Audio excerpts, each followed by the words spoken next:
വ്യക്തിപൂജ വേണ്ട എന്നുള്ള അഭിപ്രായമാണ് എനിക്ക്.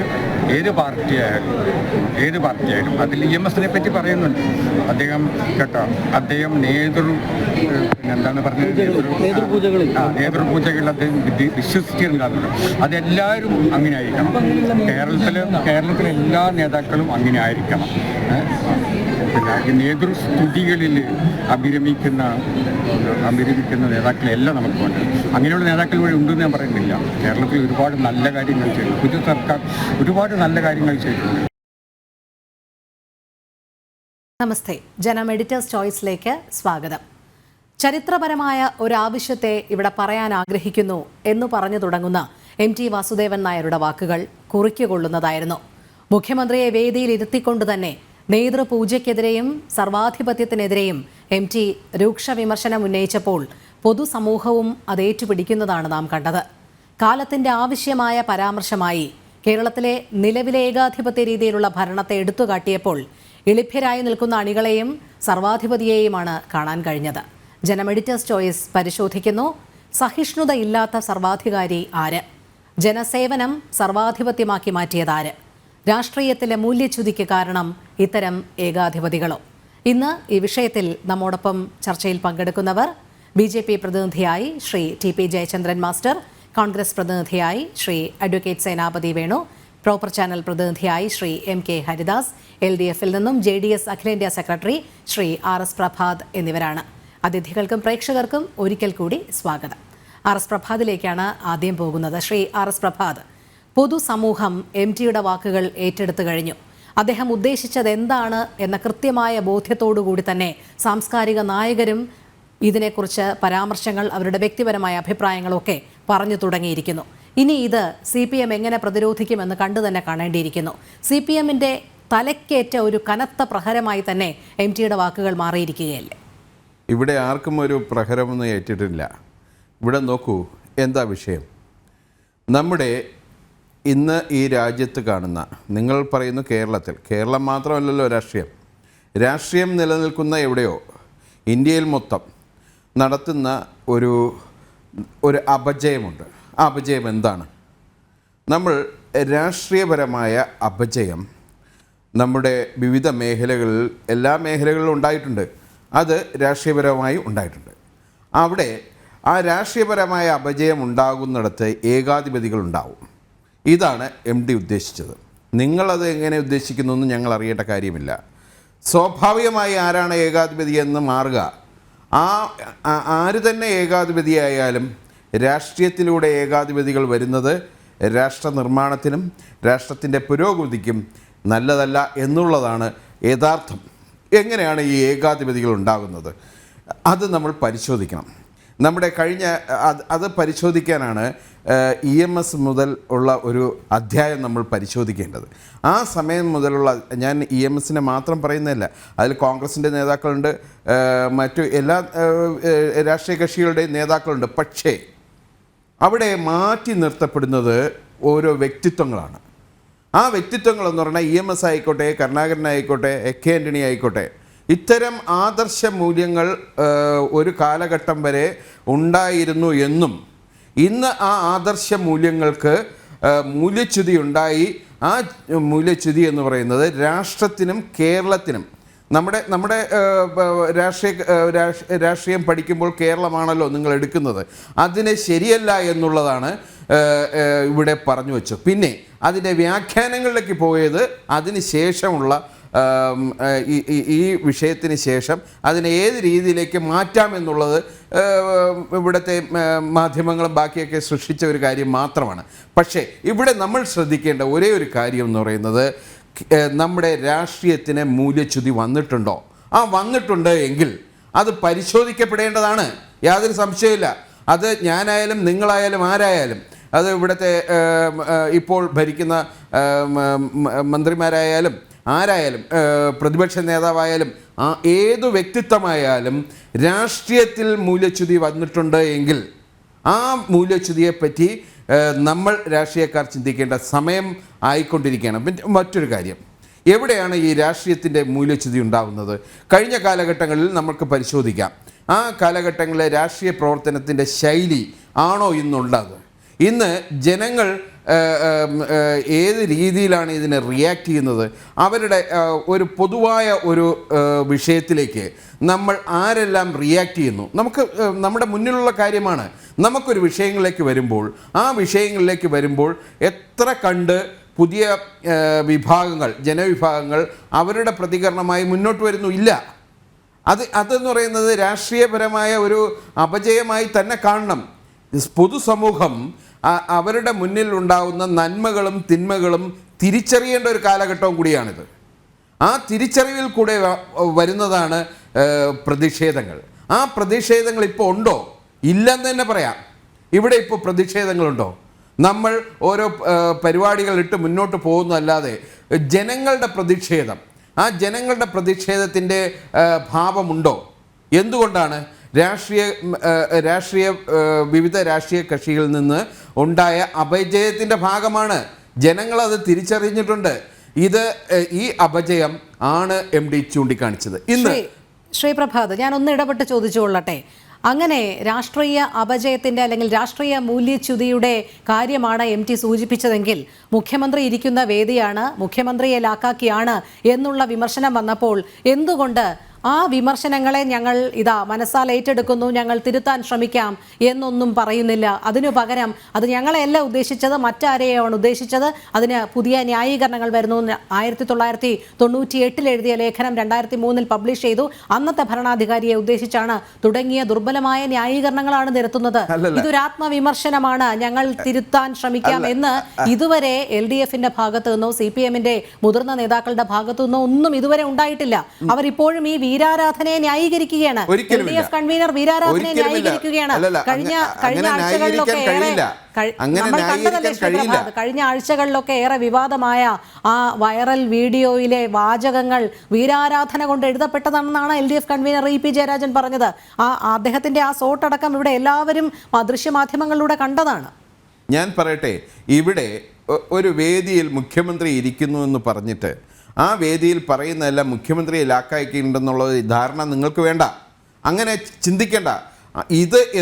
ഇന്ന് MD അവിടെ സംസാരിച്ചതും ഇന്ന് ബഹുമാനപ്പെട്ട മയ്യഴിയുടെ കഥാകാരൻ അദ്ദേഹം സംസാരിച്ചതും എന്താണ്? ഒന്നു തന്നെയാണ്. അദ്ദേഹം ഈ കേരള ഗവൺമെൻറ്റിനെ പറ്റി എന്താ പറഞ്ഞത്? നല്ല കാര്യങ്ങൾ അവർ ചെയ്യുന്നുണ്ട് എന്നാണ് പറഞ്ഞത്. അപ്പോൾ നോക്കൂ, പക്ഷേ നമ്മുടെ മുന്നിൽ വീരാരാധന പാടില്ല, വ്യക്തിപൂജ പാടില്ല എന്നും അദ്ദേഹം എടുത്തു പറഞ്ഞു. അതെ, അത് തീർച്ചയായും അത് പാടില്ല എന്നുള്ള നയത്തിൽ തന്നെ നിൽക്കുന്നത്. നിങ്ങൾ നോക്കൂ, ഇവിടെ വ്യക്തിപൂജ എവിടെയാണുള്ളത്? നമ്മൾ നോക്കുന്നത് ഇന്ന് ഇന്ത്യ ഭരിക്കുന്ന പ്രധാനമന്ത്രി ഏതെല്ലാം തലത്തിലാണ് വ്യക്തിപൂജ? അദ്ദേഹം കേന്ദ്ര കമ്മിറ്റി ഓഫീസിൽ വരുമ്പോൾ ലക്ഷക്കണക്കിന് രൂപയ്ക്കുള്ള പൂക്കളാണ് വാരി എറിയുന്നത്. അദ്ദേഹം വരുന്നതിന് സ്ലോട്ട് ഉണ്ടാക്കുന്നു, അദ്ദേഹം വരുന്ന വഴി നിശ്ചയിക്കുന്നു, രണ്ട് വശം ആരെല്ലാം നിൽക്കണമെന്ന് തീരുമാനിക്കുന്നു, അദ്ദേഹത്തിനെ പുകഴ്ത്തുന്നു. അത് വ്യക്തി ആരാധനയല്ലേ? വ്യക്തി ആരാധന എന്ന് പറയുന്നത് പ്രധാനമന്ത്രി ആയിക്കോട്ടെ, മുഖ്യമന്ത്രി ആയിക്കോട്ടെ, മന്ത്രിമാരായിക്കോട്ടെ, ഏത് വ്യക്തിയായാലും ആ വ്യക്തി ആരാധനയിലേക്ക് പോകുമ്പോൾ അത് എത്തുന്ന സ്ഥലമാണ് MD കാണിച്ചത്. ഈ നവകേരള സദസ്സിൽ മുഖ്യമന്ത്രി പിണറായി വിജയൻ എങ്ങനെയാണ് യാത്ര ചെയ്തത് എന്നൊക്കെയുള്ളത് നമ്മൾ കണ്ടതല്ലേ. നമ്മളിങ്ങനെ ന്യായീകരിക്കുമ്പോൾ ഇപ്പുറത്തെ ഭാഗത്തും അതുപോലെയാണ് എന്നുള്ള കാര്യങ്ങൾ മറക്കരുതല്ലോ. മറ്റ് അതിഥികളിലേക്ക് കൂടി പോകട്ടെ, എത്താം. ശ്രീ അഡ്വക്കേറ്റ് സേനാപതി വേണു, ഇവിടെ ആരെയാണ് ഉദ്ദേശിച്ചത് എന്നുള്ള ഒരു സങ്കോചമായിരുന്നു ആദ്യം CPMനെ സംബന്ധിച്ചിടത്തോളം, LDFനെ സംബന്ധിച്ചിടത്തോളം MTയുടെ വാക്കുകളിൽ നിന്നുണ്ടായത്. പിന്നീട് അത് വളരെ പെട്ടെന്ന് തന്നെ തങ്ങളെയല്ല ഉദ്ദേശിച്ചത് എന്ന് എടുത്തു പറഞ്ഞുകൊണ്ട് വന്നത് CPMന്റെ മുതിർന്ന നേതാക്കൾ തന്നെയായിരുന്നു. പിന്നീടാണ് ഈ ന്യായീകരണവാദങ്ങൾ. പക്ഷേ ഈ ന്യായീകരണമൊക്കെ വളരെ ദുർബലമായി പോകുന്ന കാഴ്ചയാണ് പൊതുസമൂഹത്തിൽ കണ്ടത്. അതിനുശേഷം ധാരാളം വിമർശനങ്ങൾ സംസ്ഥാന സർക്കാരിനെതിരെ ഉയർന്നു വന്നു, പൊതുസമൂഹത്തിനിടയിൽ നിന്നും ഉയർന്നു വന്നു. പലപ്പോഴും ഇത്തരം രാഷ്ട്രീയ കാര്യങ്ങളിൽ വലിയ അഭിപ്രായമൊന്നും തുറന്നു പറയാതിരുന്ന സാംസ്കാരിക നായകർ പോലും തുറന്നു പറയാൻ തുടങ്ങി. ഏറെക്കാലമായി മൗനത്തിലായിരുന്ന MTയുടെ വാക്കുകൾ അതുപോലെ തന്നെയാണ്. ഏറെക്കാലമായി കേരള രാഷ്ട്രീയത്തെക്കുറിച്ച് പൊതുസമൂഹവും മൗനത്തിലായിരുന്നു. അവരുടെയൊക്കെ ഒരു ആകത്തുകയാണ്, അവരുടെയൊക്കെ ഉള്ള ഒരു പരാമർശം തന്നെയാണ് ഇത്തരം വാക്കുകളിലൂടെ പുറത്തു വന്നത് എന്ന് തന്നെയാണ് പൊതുസമൂഹം വിലയിരുത്തുന്നത്. താങ്കൾ ഇതിനെ എങ്ങനെയാണ് കാണുന്നത്? രോഹിണി, ഇംഗ്ലീഷിൽ അല്ല, മലയാളത്തിൽ ഒരു ചൊല്ലുണ്ടല്ലോ, അധികാരം മനുഷ്യനെ ദുഷിപ്പിക്കുന്നു, പരമാധികാരം വല്ലാതെ ദുഷിപ്പിക്കുന്നു എന്നുള്ളതാണ്. അപ്പൊ ഈ പരമാധികാരം വല്ലാതെ ദുഷിപ്പിക്കുന്ന ഒരു ഘട്ടത്തിൽ നമ്മൾ എത്തി നിൽക്കുക. 2012 ബംഗാളിൽ സിംഗൂരും നന്ദിഗ്രാമും നടക്കുമ്പോൾ അവിടുത്തെ ഏറ്റവും മുതിർന്ന എഴുത്തുകാരിയായിരുന്നു മഹാശ്വേത ദേവി. അവര് വളരെ കമ്മ്യൂണിസ്റ്റ് സഹയാത്രികയും ഇടതുപക്ഷത്തോട് വളരെ ചേർന്ന് നിന്നതും താൻ ഒരു കമ്മ്യൂണിസ്റ്റ് ആണ് എന്ന് തുറന്നു പറയുന്നതിന് ഒരു മടിയുമില്ലാത്ത എഴുത്തുകാരിയായിരുന്നു മഹാശ്വേത ദേവി. ആ മഹാശ്വേത ദേവിയാണ് ബംഗാളിലെ കമ്മ്യൂണിസ്റ്റ് ദുരന്തത്തെ ആദ്യം ഇപ്പോ MT ചൂണ്ടിക്കാണിച്ചതുപോലെ ചൂണ്ടിക്കാണിച്ചത്. അതിനുശേഷം പിന്നെ അവിടെ നമ്മൾ കാണുന്ന കാഴ്ച എന്ന് പറയുന്നത് കമ്മ്യൂണിസത്തിന്റെ ഒരു തകർച്ചയാണ്, ഈ സർവാധിപത്യത്തിന്റെ ഒരു തകർച്ചയാണ് നമ്മൾ കാണുന്നത്. ഇന്ന് കേരള ലിറ്ററേച്ചർ സെമിനാറിൽ ബഹുമാന്യനായ ശ്രീ മലയാളത്തിലെ ഏറ്റവും ആദരണീയരായ എഴുത്തുകാരൻ ശ്രീ മുകുന്ദൻ അദ്ദേഹം പറഞ്ഞത് എന്താണ്? ഈ കിരീടം വെച്ച് വാഴുന്നവർ സിംഹാസനം ഒഴിയേണ്ട സമയമായിരിക്കുന്നു എന്നുള്ളതാണ്. അത് മിനിഞ്ഞാന്നാളത്തെ MTയുടെ വാക്കുകളെ കൂട്ടിച്ചേർത്തുകൊണ്ട് തന്നെയാണ് ഇതിനെ വായിക്കേണ്ടത്. അതിനപ്പുറത്തേക്ക് ഒരു കാര്യവും ഇല്ല എന്നുള്ളത് CPM-നും അറിയാം, ഇടതുപക്ഷത്തിന്റെ പ്രതിനിധികൾക്കും ഒക്കെ അറിയാം. കാരണം ഈ വാക്ക് കേരളത്തിലെ പൊതുസമൂഹം കേൾക്കാനിരുന്നതായിരുന്നു. ഇത് ആര് പറയും എന്നുള്ളതാണ് ഇത്രയും കാലം നമ്മുടെ നാട്ടിൽ ഉണ്ടായിരുന്ന ഒരു സന്ദേഹം. ഞാൻ രോഹിണി, നമ്മളൊക്കെ ജനിക്കുന്നതിന് മുമ്പുള്ള ഒരു കാലഘട്ടത്തിലെ ഒരു ലേഖനത്തെക്കുറിച്ച് ഒരുപക്ഷെ ഇവിടെ ഇരിക്കുന്ന ജയചന്ദ്രൻ സാറോ അതല്ല എങ്കിൽ RS പ്രഭാതോ എവിടെയെങ്കിലും വായിച്ചിട്ടുണ്ടാകും എന്ന് ഞാൻ പ്രതീക്ഷിക്കാം.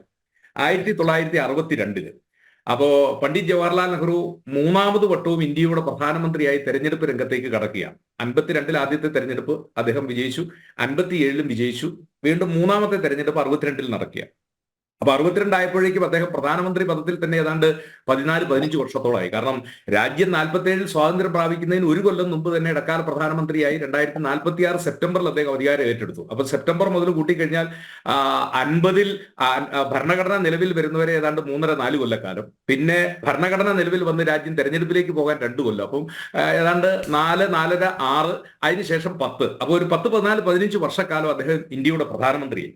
അപ്പൊ കൽക്കത്തയിൽ നിന്ന് പ്രസിദ്ധീകരിക്കുന്ന സ്റ്റേറ്റ്സ്മാൻ എന്ന് പറയുന്ന അന്നത്തെ ഏറ്റവും പ്രധാനപ്പെട്ട ഇംഗ്ലീഷ് പത്രമാണ്. നമ്മുടെ times of India, Indian express, Hindu എന്ന നിലയിൽ ഇപ്പൊ പത്രം ഉണ്ടോ എന്ന് എനിക്കറിയില്ല. സ്റ്റേറ്റ്സ്മാൻ, ആ പത്രത്തിലൊരു ലേഖനം വന്നു. ലേഖകന്റെ പേര് ചാണക്യ. ആ ചാണക്യൻ എഴുതിയ തൂലികാ നാമത്തിൽ ആരോ എഴുതിയതാണ്. ചാണക്യൻ എഴുതിയ ലേഖനത്തിൽ പറഞ്ഞത്, ഇയാൾ ഇങ്ങനെ 10-15 കൊല്ലമായിട്ട് ഇന്ത്യയുടെ പ്രധാനമന്ത്രി ആയിരിക്കുന്നു, ഇയാൾ ഒരു സർവാധിപതിയോ ഏകാധിപതിയോ ആകാൻ പോവുകയാണ്, അതുകൊണ്ട് ഇനി നെഹ്റു മാറി നിൽക്കണം, അല്ലെങ്കിൽ കോൺഗ്രസ് അദ്ദേഹത്തെ മാറ്റി നിർത്തണം എന്നുള്ളതായിരുന്നു ലേഖനത്തിന്റെ ഉള്ളടക്കം. അപ്പോൾ വലിയ എന്താ പറയുക, രാജ്യത്ത് തെരഞ്ഞെടുപ്പ് നടക്കാൻ പോകുന്നു, വലിയ ചർച്ചയായി. ഇത് ആരാണ് ഈ ചാണക്യ എന്ന പേരിൽ എഴുതിയത്? അത് എഴുതിയത് സ്റ്റേറ്റ്സ്മാന്റെ എഡിറ്റർക്ക് മാത്രമേ അറിയാവുള്ളൂ, വേറൊരാൾക്കും അറിയത്തില്ല. ഏതായാലും തെരഞ്ഞെടുപ്പൊക്കെ കഴിഞ്ഞു, നെഹ്റു വീണ്ടും ജയിച്ചു. അപ്പോഴാണ് സ്റ്റേറ്റ്സ്മാന്റെ എഡിറ്റർ പറയുന്നത്, ഈ ലേഖനം എഴുതിയത് പണ്ഡിറ്റ് ജവഹർലാൽ നെഹ്റു തന്നെയാണ്, ചാണക്യ എന്ന പേരിൽ.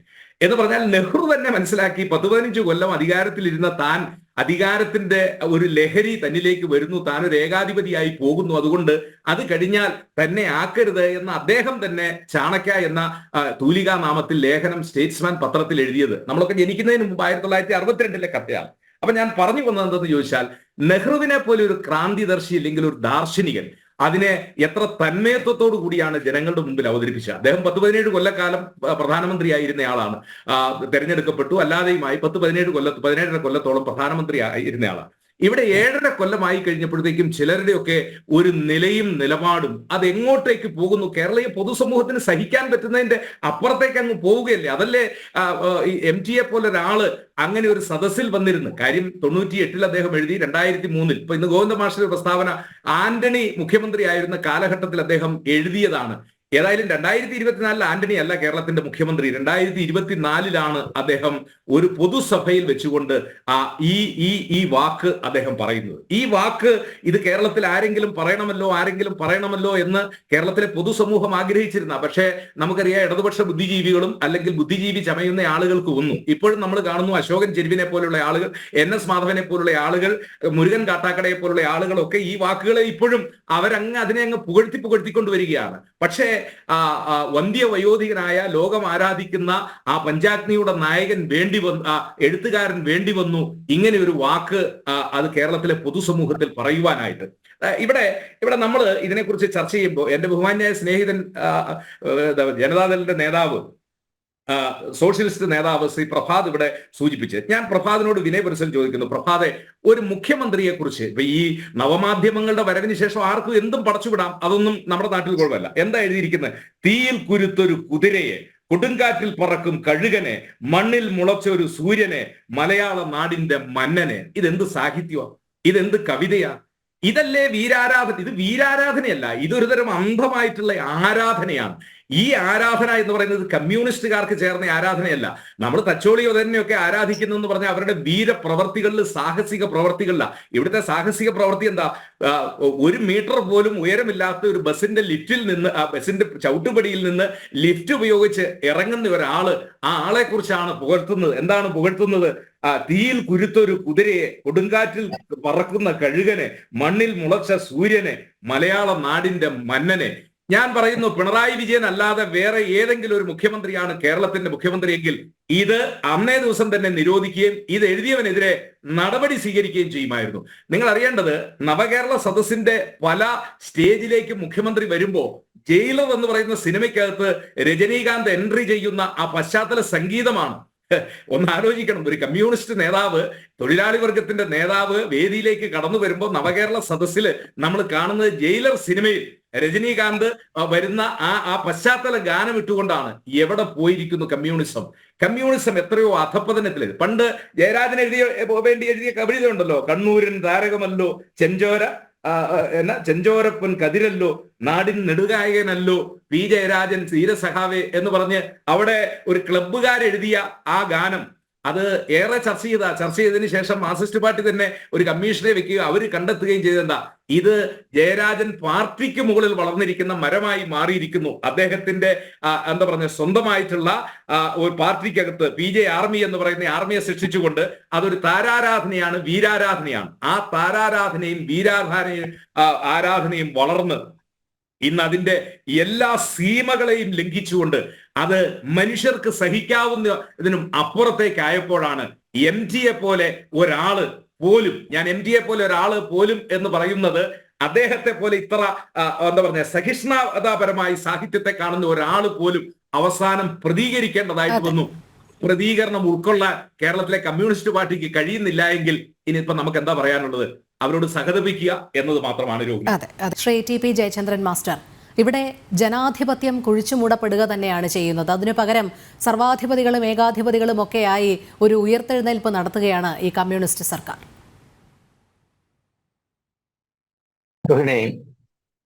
ഈ ചർച്ച നമ്മൾ മുന്നോട്ട് പോകുമ്പോൾ ഇത് ആസ്വദിക്കാൻ ഏറെ രസമുണ്ട്.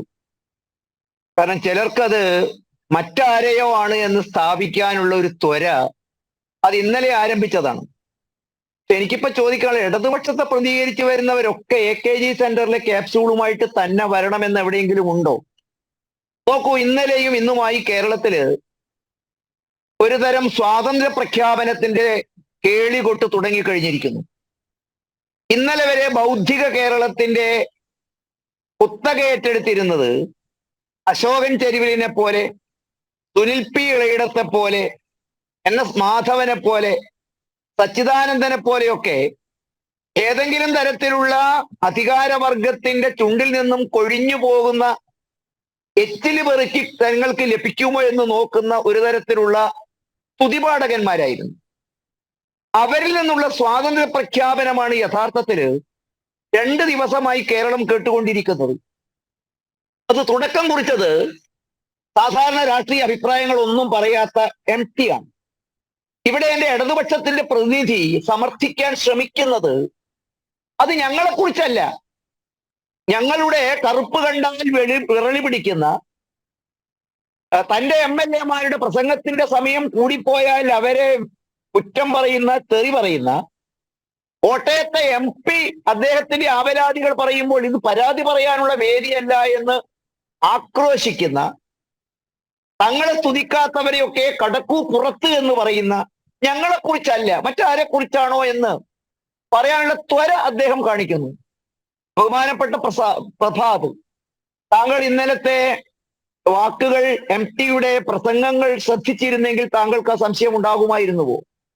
രോഹിണി ഒറ്റ ചോദ്യമേ തിരുത്തണ്ടേ? തിരുത്തലല്ലേ യഥാർത്ഥത്തിൽ എല്ലാവരും ചെയ്യേണ്ടിയിരിക്കുന്നത്? സർ, MT എന്തൊക്കെയാ പറഞ്ഞത്? വിപ്ലവത്തെക്കുറിച്ച് പറഞ്ഞു. വിപ്ലവം അംഗീകരിച്ച പാർട്ടിയാണോ BJP? EM ശങ്കരൻ നമ്പൂതിരിപ്പാടിന്റെ അവർ ഉദ്ധരിച്ചു. EMSനെ മാതൃകാ നേതാവാക്കി ഉൾക്കൊള്ളുന്ന പാർട്ടിയാണോ BJP? റഷ്യൻ വിപ്ലവത്തെക്കുറിച്ച് പറഞ്ഞു. വിപ്ലവ നായകന്മാരുടെ പ്രതികരണം BJPയുള്ള ഉപദേശമായിരിക്കുമോ?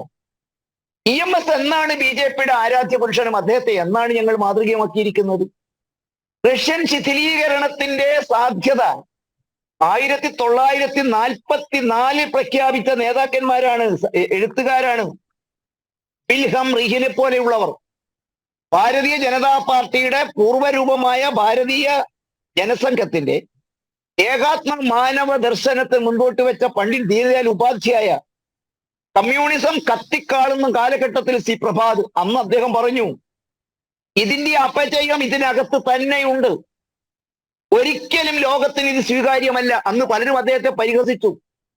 നൂറ്റാണ്ട് കഴിയുന്നതിന്റെ മുമ്പ് സാർ അത് തകർന്നു.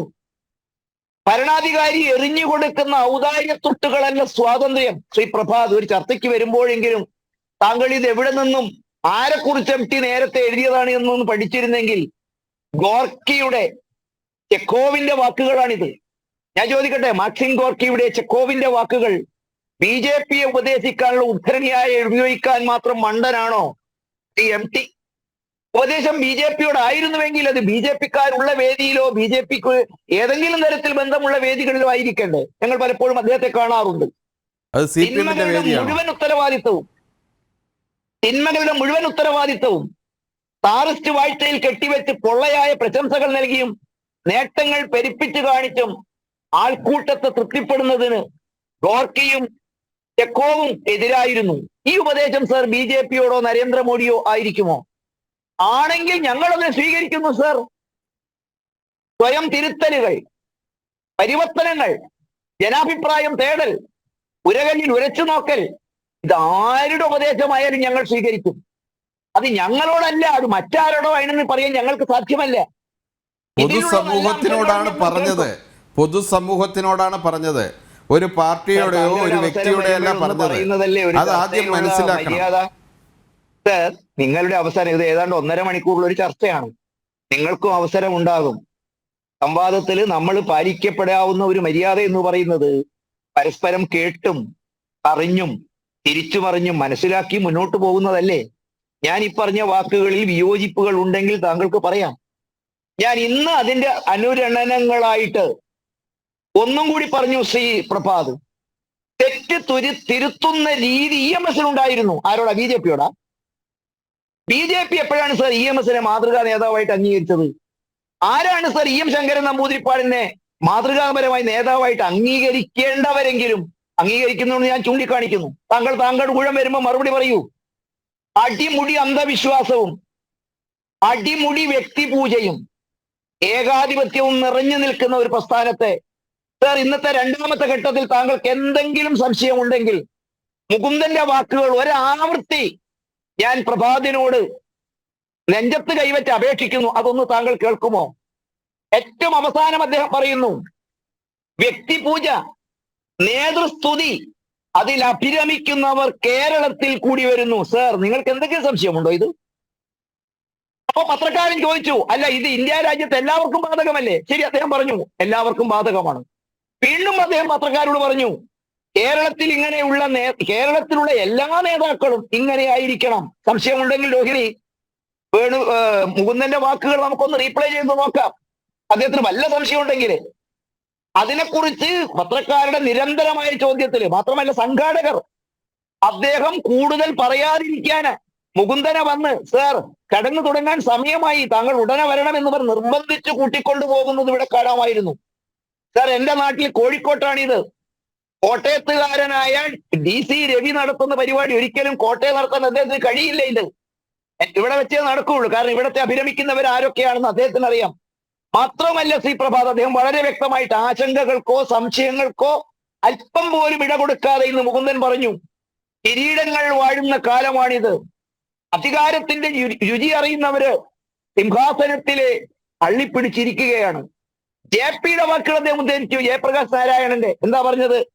ജനങ്ങൾ ആ തലയ്ക്ക് വരികയാണ്, സിംഹാസനം ഒഴിയൂ എന്നാണ് എനിക്ക് പറയാനുള്ളത്.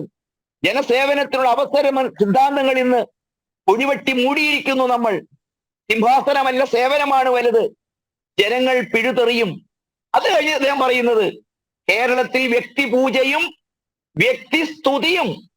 നേരത്തെ എനിക്ക് മുമ്പ് സേനാപതി വേണു പറഞ്ഞു, PJ ആർമി അത് തുടങ്ങിയപ്പോൾ നമ്മൾ അവരെ വിമർശിച്ചു സർ, നല്ലതായിരുന്നു. ഞാനും അതിനെക്കുറിച്ച് രാഷ്ട്രീയത്തിൽ വ്യക്തിപൂജയെ അഭിനയിക്കുന്നത് ശരിയല്ല. പക്ഷെ ഇന്നുണ്ടായത് എന്താണ്? സൂര്യനാണെന്നും അതിനെടുത്തു ചെന്നാൽ കരിഞ്ഞു പോകുമെന്നും ആവർത്തിച്ച് മത്സരിച്ച് പറയുന്നത്. നമ്മളൊക്കെ രാഷ്ട്രീയ രംഗത്തിന്റെ ബാലപാഠം പഠിക്കുമ്പോൾ ഏകാധിപത്യത്തെ കുറിച്ച് പറയാറുണ്ട്. ഒരുപക്ഷെ BJP ആണ് ഏകാധിപതി എന്ന് ഞങ്ങളും, അതല്ല കോൺഗ്രസ് ആണ് അടിയന്തരാവസ്ഥ പ്രഖ്യാപിച്ചെന്നും തിരിച്ചും, അതല്ല ഞങ്ങൾ ഇരുകൂട്ടരും കമ്മ്യൂണിസ്റ്റുകാരാണ് എന്നും പറയാറുണ്ട്. എന്താണ് സർ ഫാസിസത്തിന്റെ ലഘുവായ രൂപം? ഫാസിസത്തിന്റെ ഭാഗമായി ഒരു പറ്റം സ്തുതിപാഠകന്മാരുണ്ടാകും. തിരുത്തൽ ശക്തികളാകേണ്ടവർ ഇത്തരത്തിൽ അഭിരമിക്കും. അങ്ങനെ അധികാരവർഗം എറിച്ചു കൊടുക്കുന്ന എച്ചിലുകൾ പെറുക്കിയെടുക്കാൻ അവരിൽ നിന്നും കിട്ടുന്ന, അത് ഇന്ന് തുറന്നു പറഞ്ഞു, ഔദാര്യത്തിനു വേണ്ടി. ഔദാര്യമല്ല അഭിപ്രായം എന്ന് പറയുന്നത്. സ്വാതന്ത്ര്യം എന്ന് പറയുന്നത് അധികാരികൾ എറിഞ്ഞു കൊടുക്കുന്ന തുണ്ട് കഷണങ്ങളല്ല. ഇത് പറഞ്ഞുകൊണ്ടാണ് മുകുന്ദൻ വീണ്ടും പറയുന്നത്, അത്തരം സ്തുതിപാഠകൻ അഭിനമിക്കുന്നവർ കേരളത്തിലുണ്ട്. എന്ത് സംശയമാണ് സർ ഇത് ആരെക്കുറിച്ചാണ് എന്ന് പറയാനുള്ളത്? വളരെ കൃത്യമായിട്ട് രോഹിണി നമുക്ക് മനസ്സിലാകും. അശോകൻ ചെരുവിലിനെ മാതൃകയാക്കിയിരുന്ന സച്ചിദാനന്ദനെ പോലെ എന്തെങ്കിലും കിട്ടുമെന്ന് നോക്കി നടന്നവരുടെ ഭാഗത്തു നിന്നും 90 കഴിഞ്ഞ MP തുടങ്ങി വെച്ചിരിക്കുന്നത് ഒരു പുതിയ സാംസ്കാരിക സ്വാതന്ത്ര്യ പ്രഖ്യാപനമാണ്. കുഴലൂത്തുകാരുടെ അവർക്കുള്ള ആഹ്വാനമാണ്. അദ്ദേഹത്തിന്റെ ആഹ്വാനം BJP-യോടാണെങ്കിൽ BJP കേൾക്കും. BJP-ക്ക് പറയുന്നതിൽ അഭിനമിക്കുന്നതിൽ അത്തരത്തിൽ പറയുന്നതിൽ കാര്യങ്ങളിൽ വ്യത്യസ്തതയൊന്നുമില്ല.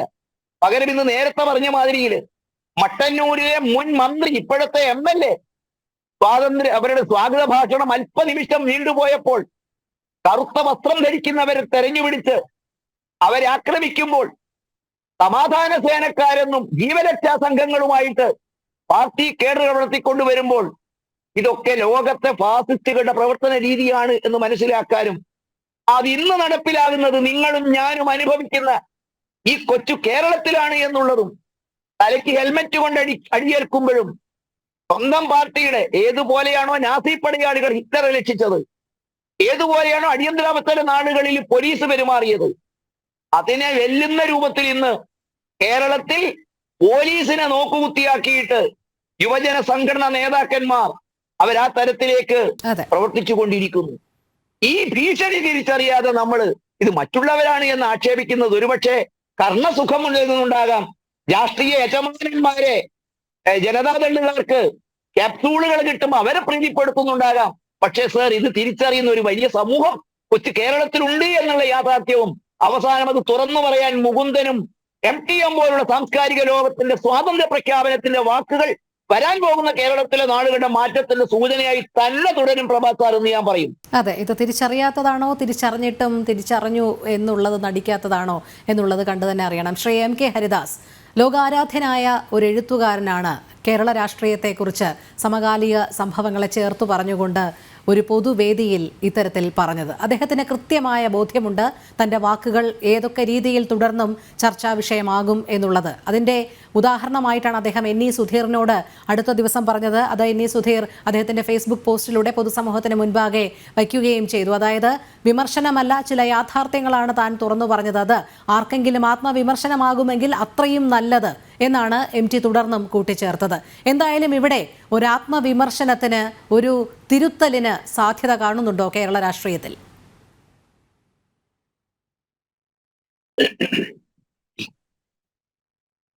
രോഹിണി, നാളത്തെ ദേശാഭിമാനി ഇറങ്ങിയിട്ട് മതിയായിരുന്നില്ലേ ഈ ചർച്ച? ദേശാഭിമാനിക്ക് മാത്രമായിട്ട് മുകുന്ദൻ ഇന്ന് രാത്രി എന്തെങ്കിലും ഒരു പത്രക്കുറിപ്പ് കൊടുത്തയക്കുമെന്ന് നമുക്കൊന്നും അറിയില്ലല്ലോ. അപ്പോൾ ദേശാഭിമാനിയിലത്തെ നാളത്തെ അത് കഴിഞ്ഞിട്ട് മതിയായിരുന്നു എന്നുള്ളൊരു തോന്നലാണ് കേട്ടോ. ഇത് നമ്മൾ പറയില്ലേ, ഉറങ്ങുന്നവരെ വിളിച്ചുണർത്താം, പക്ഷെ ഉറക്കം നടിക്കുന്നവരെ ഒരിക്കലും വിളിച്ചുണർത്താൻ പറ്റില്ല. അതിൻ്റെ ഏറ്റവും അവസാനത്തെ ഉദാഹരണമാണ് ഇവിടെ പങ്കെടുത്ത ഇടതുപക്ഷ ജനാധിപത്യ മുന്നണിക്ക് വേണ്ടി സംസാരിച്ച വ്യക്തിയുടെ വാക്കുകളിൽ നിന്ന് മനസ്സിലാക്കേണ്ടത്. ഇവർക്കൊക്കെ അറിയാം ഇത് പറഞ്ഞിട്ടുള്ളത്, ഈ മുകുന്ദനായാലും അതുമാതിരി തന്നെ MT വാസുദേവൻ നായരായാലും പറഞ്ഞിട്ടുള്ളത് ശ്രീ പിണറായി വിജയൻ എന്ന് പറയുന്ന PVA ആണ് എന്നുള്ളത് എല്ലാവർക്കും അറിയാം. പക്ഷെ അത് സമർത്ഥിച്ച് തരാൻ ഇവർ തയ്യാറാകുന്നില്ല. അതായത് നമ്മുടെ ഈ വിധേയന്മാരായ തൊമ്മിമാരുടെ നടുവിലാണ് നമ്മുടെ മുഖ്യമന്ത്രി പിണറായി വിജയൻ. ഇത് നമ്മൾ പറയില്ലേ, സാധാരണക്കാർക്ക് വേണ്ടിയിട്ട് മറിയക്കുട്ടി പല ഭാഷകളിൽ ഇത് പറഞ്ഞത് കേൾക്കാൻ നമ്മൾ ആരും തയ്യാറായില്ല. മറിയക്കുട്ടിയുടെ ജീവിതശൈലിയും മറിയക്കുട്ടി വളർന്നു വന്ന ജീവിത സാഹചര്യവും വെച്ചിട്ട് മറിയക്കുട്ടി നമ്മളോടൊക്കെ പറഞ്ഞത് തന്നെയാണ് സാഹിത്യപരമായിട്ട് മുകുന്ദനും പറയാനുള്ളത്, സാഹിത്യപരമായിട്ട് MT യും നമ്മളോട് പറഞ്ഞത്. അപ്പോൾ MT പോലുള്ളവർ, മുകുന്ദനെ പോലുള്ളവർ അത് പറയുമ്പോൾ അത് സമൂഹത്തിന് പറയാനുള്ള കാര്യമാണ് വിളിച്ചു പറഞ്ഞത് എന്നുള്ള തോന്നലില്ല. അപ്പം ഈ വിധേയന്മാരായ തൊമ്മിമാരുടെ നടുക്ക് നിൽക്കുന്ന ഈ മുഖ്യമന്ത്രി കരുതുന്നത് ഇതാണ് കേരളം, എനിക്ക് ചുറ്റും നിന്ന് എന്നെ വർണ്ണിക്കുന്ന, എന്നെ വാനോളം പുകഴ്ത്തുന്ന ഈ സമൂഹമാണ് കേരളം, ഈ സമൂഹത്തിൻ്റെ ഇംഗിതത്തിന് വഴങ്ങിയിട്ടാണ് ഞാനിവിടെ ഭരിക്കേണ്ടത് എന്നുള്ളൊരു തോന്നൽ അദ്ദേഹത്തിന് വരുത്തി വെച്ചിരിക്കുകയാണ് ആര്? ഈ ഉപജാപക വൃന്ദം. അപ്പോൾ ആ ഉപജാപക വൃന്ദത്തിൻ്റെ താളത്തിനൊത്ത് അദ്ദേഹം ഇത് ഇത്തരത്തിലുള്ള എന്ത് പറഞ്ഞാലും അത് ഉൾക്കൊള്ളാൻ തയ്യാറാവുന്ന ഒരു അവസ്ഥയിലേക്ക് കാലം അദ്ദേഹത്തെ കൊണ്ടുചെന്ന് എത്തിച്ചുവെങ്കിൽ അത് കേരളത്തിൻ്റെ ഒരു കമ്മ്യൂണിസ്റ്റിൻ്റെ ശക്തനായ നേതാവെന്ന ഒരു 7.5 വർഷം മുമ്പ് എല്ലാവരും, അതായത് അദ്ദേഹത്തിൻ്റെ ശത്രു രാഷ്ട്രീയത്തിൽപ്പെട്ടവർ പോലും പറഞ്ഞിരുന്നൊരു വ്യക്തി ഇത്രയും തരം താഴ്ന്ന നിലയിലേക്ക് ഒരു ഉപജാപക വൃന്ദത്തിൻ്റെ